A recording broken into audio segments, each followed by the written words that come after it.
और ये बहुत दिनों बाद आया। प्राइमरी प्राइमरी एप्लीकेशन क्या है इस इंटीग्रल्स की? बार बार क्या बोला गया है, इंटीग्रेशन क्यों करना होता है? बार बार बोला गया है इंटीग्रेशन क्यों करना होता है, क्योंकि अगर कोई हमारे पास कर्व है, हमारे पास कोई फंक्शन है f of x is equal to y, और जब हम वो प्लॉट करते हैं x y एक्सिस में, सपोज में क्या आता है, ठीक है। इंटीग्रेशन का काम क्या है? इंटीग्रेशन का काम है, इंटीग्रेशन में इस ग्राफ के नीचे, इस प्लॉट के नीचे का जो एरिया है ना, वो देता है ना, इजी है। और फिर डेफिनेट इंटीग्रेशन का काम क्या है? डेफिनेट का काम क्या है? पहले जब हम इंटीग्रेशन स्टार्ट करते हैं, that's called indefinite integration. Indefinite integration का मतलब ये जो प्लॉट है ना, ये तो चलता ही जाएगा, चलता ही जाएगा, इनडेफिनेट है ये, ठीक है। इसके नीचे एरिया, अब कितना एरिया निकालोगे, इतना एरिया, इतना कि बहुत सारा एरिया निकालोगे। उसके बाद आता है डेफिनेट इंटीग्रेशन।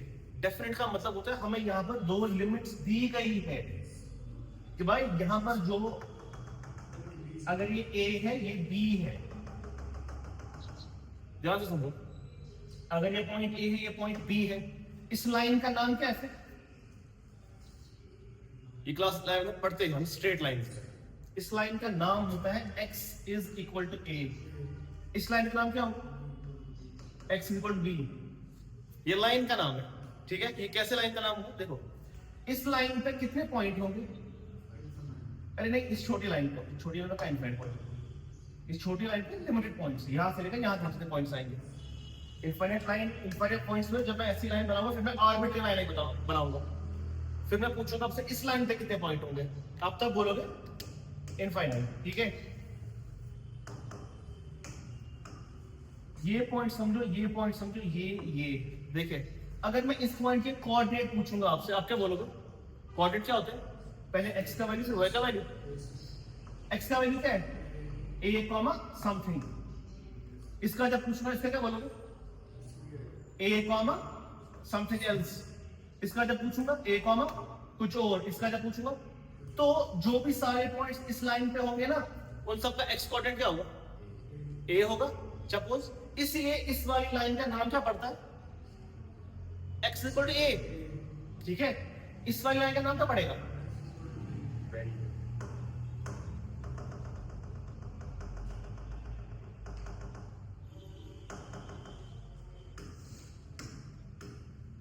डिफरेंट इंटीग्रेशन हम क्या सीखते हैं? डिफरेंट इंटीग्रेशन में सीखते हैं कि जो ये कर्व है ना, ये कर्व y और f ऑफ x, यहां से लेकर यहां तक का, और ये लाइन और ये लाइन, ये वाली, इसका नाम क्या है?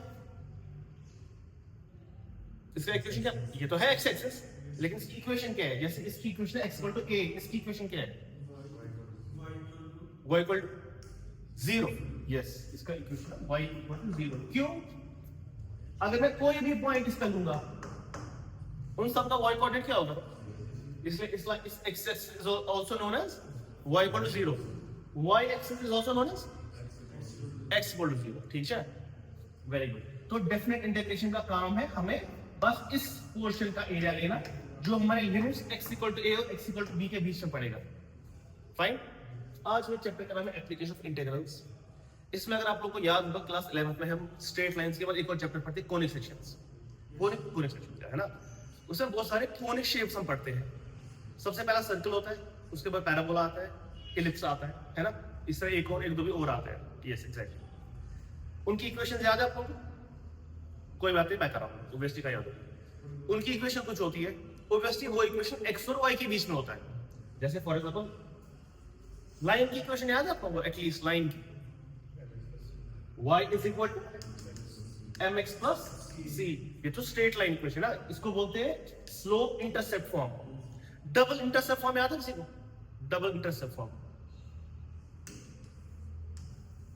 डबल इंटरसेप्ट फॉर्म होता क्या है भाई? देखो, अगर एक लाइन, देखो लाइन कहीं नहीं बनाओ, कहीं नहीं बनाओ, जब उसको खींचोगे कहीं ना कहीं वो x एक्सिस को काटेगी ना, और इसको खींचोगे कहीं ना कहीं y एक्सिस को काटेगी, राइट। इस पॉइंट का नाम रखो d,0।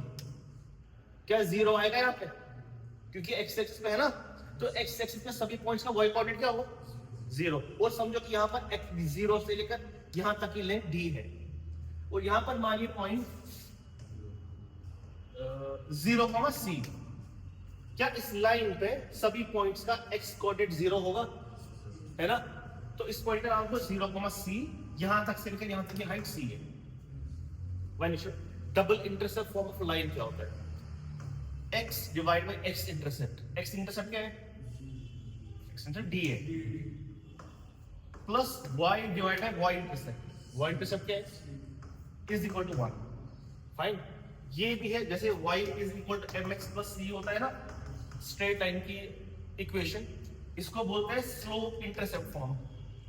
ये भी स्ट्रेट लाइन की इक्वेशन है, इसको बोलते हैं डबल इंटरसेप्ट फॉर्म। क्या बोलते हैं? Double intercept form. ये और ये, मतलब मैं इस चीज को, इस इक्वेशन को मैं थोड़ा मैनिपुलेट करके ऑपरेशंस करके इसमें कन्वर्ट कर सकता हूँ, इसको ऑपरेशन करके मैनिपुलेट करके इसमें कन्वर्ट कर सकता हूँ। ठीक है, ये एक ही लाइन की इक्वेशन हो सकती है। इसी तरह सर्कल की एक इक्वेशन है, और वो इक्वेशन एक्स और वाई में होती है, बाकी तो उसके साथ कांस्टेंट्स होते हैं। देखिए आप एक इक्वेशन देखो, देखो सब टॉपिक का नाम area under simple curves. Area under simple curves.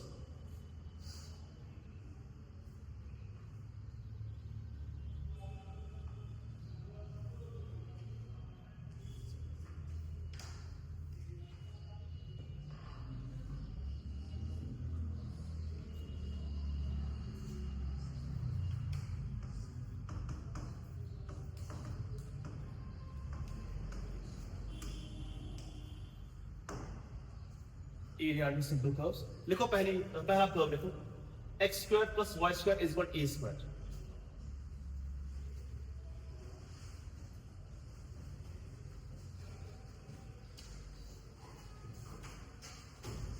देखिए ये जो इक्वेशन है, ये किसकी इक्वेशन होती है? इस सर्कल की इक्वेशन होती है। ठीक है, किसकी? तो हमें इसमें क्वेश्चन में पूछा है, you have to find the area of this circle। ठीक है, find the area enclosed by this circle। find the area enclosed by this circle।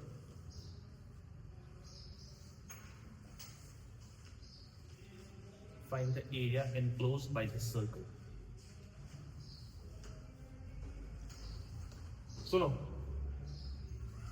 यहां देखो, अगर मैं ये एरिया का रफ डायग्राम बनाऊंगा ना, रफ डायग्राम मुझे ऑलमोस्ट ऐसा आएगा।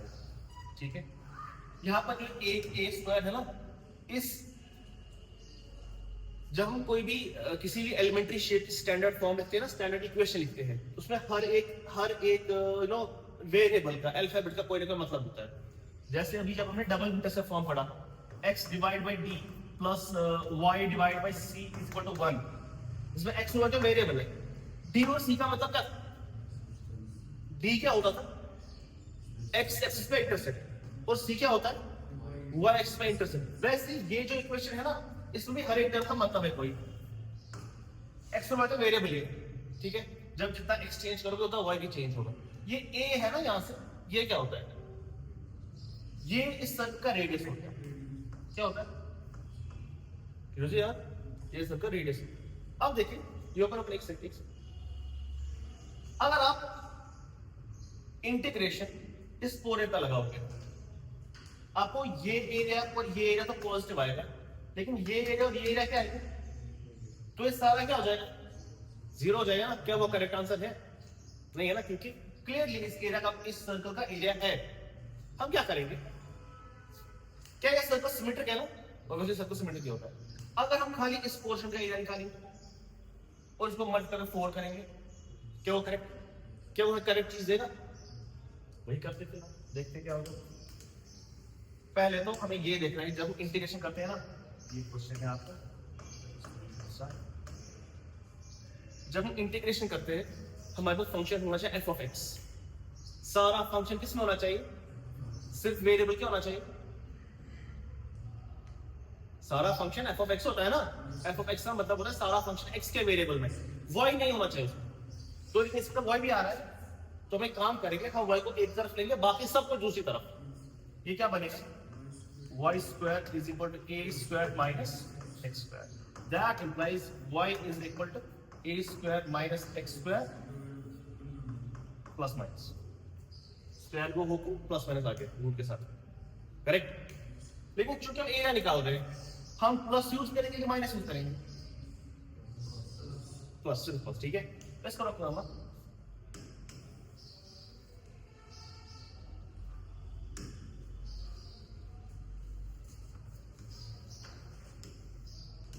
तो वो वाला first quadrant, second quadrant, third quadrant, yo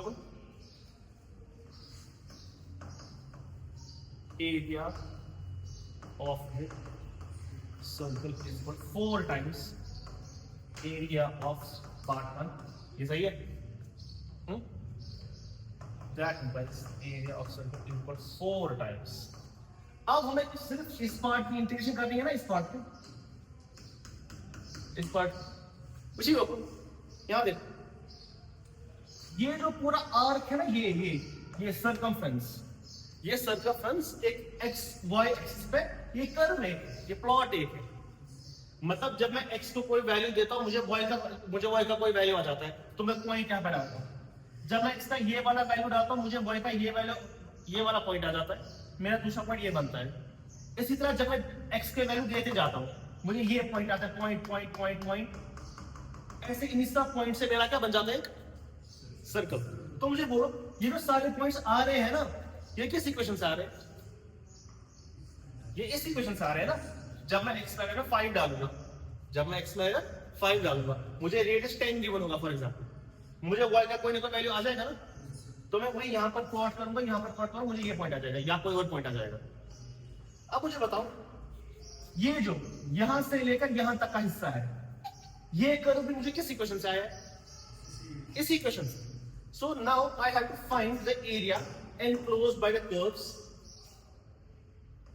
y is equal to a square minus x square का रूट, ये इतना हुआ ना।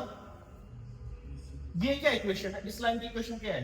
खैर यहां से यहां तक तो a है, क्योंकि गिवन है रेडियस, रेडियस गिवन है ना, ये यहां से लेकर यहां तक हुआ। मुझे बताइए इस लाइन की इक्वेशन क्या है? ये x एक्सिस है ना, उसकी इक्वेशन क्या होती है? y equal to 0। इसकी इक्वेशन क्या है? अच्छा बाय द वे, अगर यहां से लेकर यहां तक a है, यहां से लेकर यहां तक कितना हुआ? a ही हुआ ना, क्योंकि सर्कल है, रेडियस ये भी है, रेडियस ये भी है। इसकी इक्वेशन क्या है? यहां से लेकर यहां तक x इक्वल टू 0, ठीक है। यहां पर मुझे बताओ x का वैल्यू क्या है? 0 है ना। यहां पर x का वैल्यू क्या है? x एक्सिस a है वैल्यू। तो मैं ये बोल सकता हूं मेरा कुछ इसमें चेंज हो गया।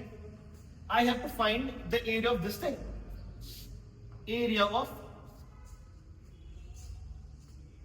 यहां पे मैं लिख सकता हूं y is equal to function of x। देखो y की मुझे इक्वेशन मिली ना, इसमें खाली वेरिएबल क्या है? सिर्फ x है और कांस्टेंट है।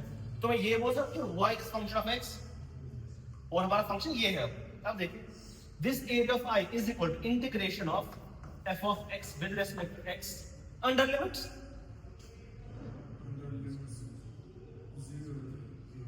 0 to a, exactly 0 to a। इस ग्रीन पोर्शन से मुझे किस चीज का एरिया मिलेगा?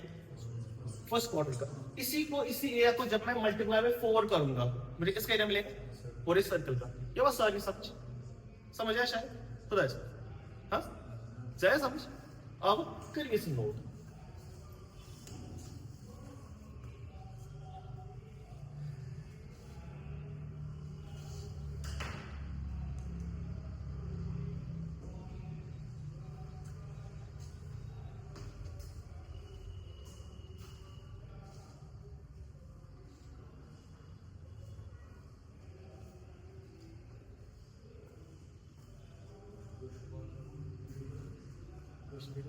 है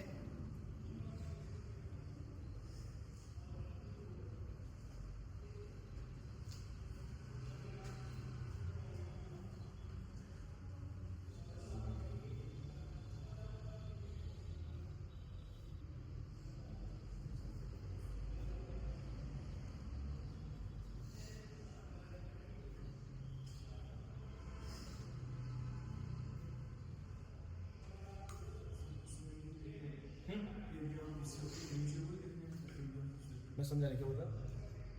वो जो है ना area of circle is 4 times area of I, हाँ इसके हाँ जैसे मैंने लिखा वही यहाँ पर लिखना area of circle 4 times area of I, ये आ गया ना green portion.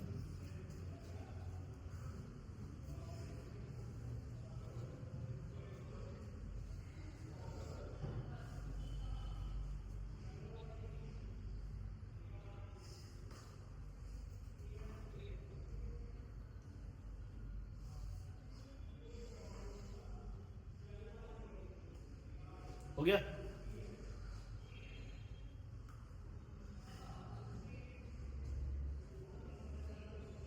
Done? Go start. Can you? Kenapa bang? Switch kanan. Kanan. See.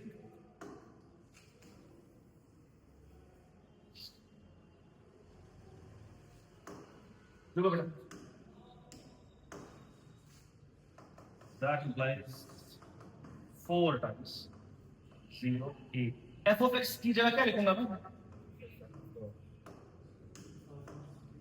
ये a square minus x square, right? इसकी फॉर्मूला याद है? इस चीज की फॉर्मूला पढ़ी है ना आपने? यार वो नाउ है ना, वो now formula, now special integrals. Okay.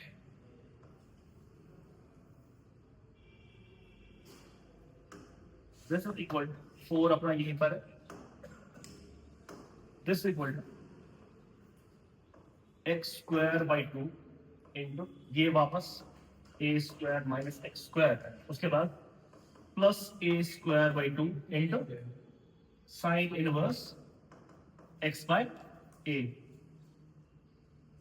Bracket 1। अच्छा, जो कि डेफिनेट इंटीग्रेशन है अंडर लिमिट्स, हाँ a, 0 क्या x by 2 है?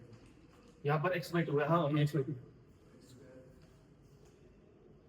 ये x क्या है? Right, x by 2, correct, nice यार, गुड। लिखो ये याद रखनी है सब चीजें, ठीक है? और ये सॉल्व करो। अब जहां जहां x है वहां पहले तो a लिखो, दूसरी दफे क्या लिखो? x इक्वल टू 0 के हिसाब से।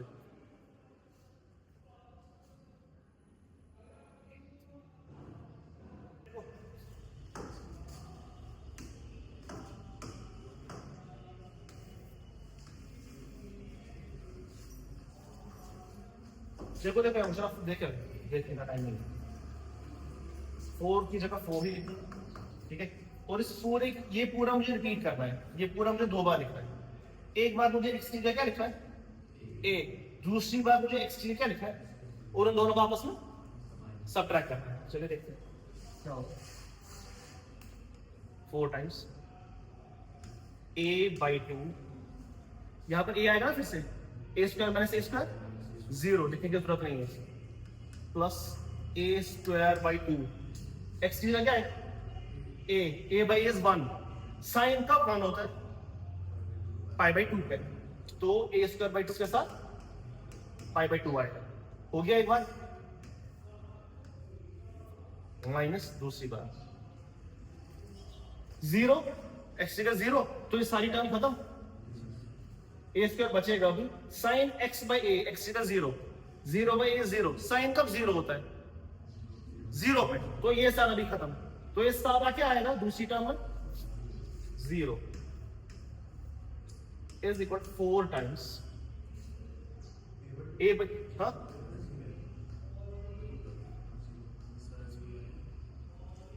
a by 2, ये वाला a by 2 है ना? अच्छा, ये सारा 0 हो जाएगा, right? a square by 4 times pi, 4 and 4 इज, तो आंसर क्या आएगा? चाहे समझ, फिर क्यों नहीं आ रहा? कट नोट जल्दी। Question 2, x square divide by a square plus y square divide by b square is equal to 1। ये होती है इलिप्स की इक्वेशन, y स्क्वायर, या यार देखिए, पहले डायग्राम देखिए, इलिप्स की शेप याद करो, याद है कुछ? रुकना यार, ऐसा होता है। ये जो मैं सारे पॉइंट्स मिलते हैं ना, ये किस इक्वेशन को फॉलो करके मिलते हैं, ये किस फंक्शन का कार्य है इसका, तो इसका कंफ्यूज क्यों होता है? ये जो पूरी शेप हुई है ना, ये अंडे वाली शेप, ये सारी shape it's made up of points, right? बहुत सारे पॉइंट से बनी है ना ये शेप। ये सारे पॉइंट्स हमें कब मिले? जब हमने x का कोई इक्वेशन डाला, फिर हमें y का आंसर आ गया, फिर हमने वो पॉइंट दिया, हमने दूसरा x का वैल्यू डाला, हमें y आ गया एक और बार, हमने वो पॉइंट दिया, ऐसे ही बहुत सारे पॉइंट्स, राइट? अब आपको इसका एरिया निकालना है।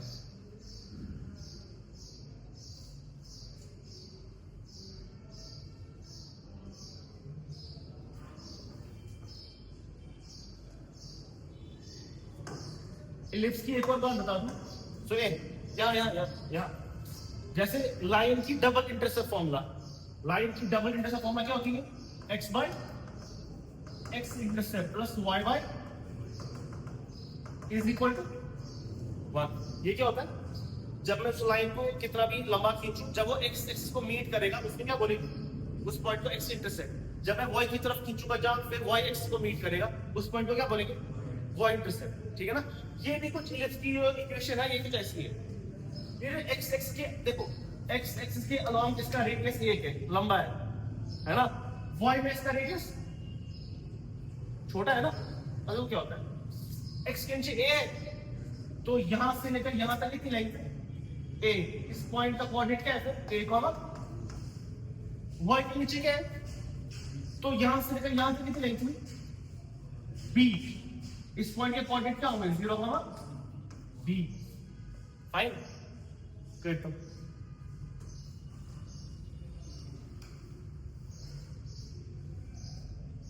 Thank you.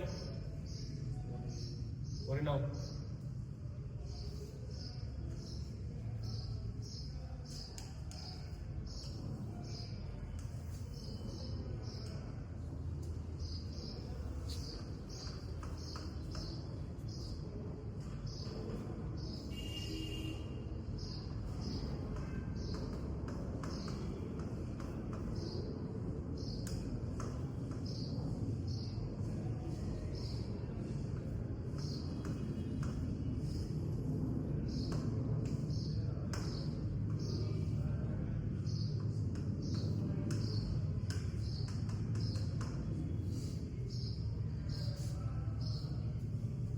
Yeah.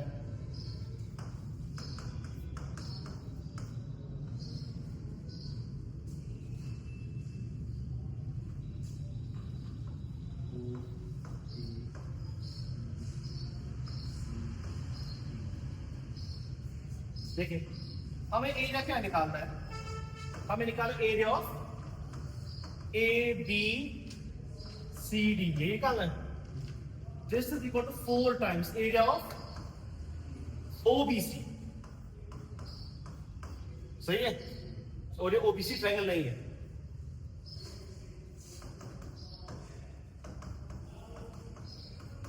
बात मान सकते हैं आप? यस, लिमिट्स नहीं है निकालना, लिमिट सेम है। लिमिट्स देखो, सुनो मेरे साथ। लिमिट्स क्या होते हैं? x का कौन सा वैल्यू है और x का पहले कौन सा वैल्यू, x का लास्ट में कौन सा वैल्यू? x का पहले कौन सा वैल्यू? आपको इसका एरिया निकालना है ना। इसमें x का पहले वैल्यू क्या है? 0, लास्ट का क्या है? दैट्स इट, ठीक है? Is equal 4 times area of f of x dx under limits 0 to 0। ये कॉपी करो, एक बार मैं फिनिश करता हूं।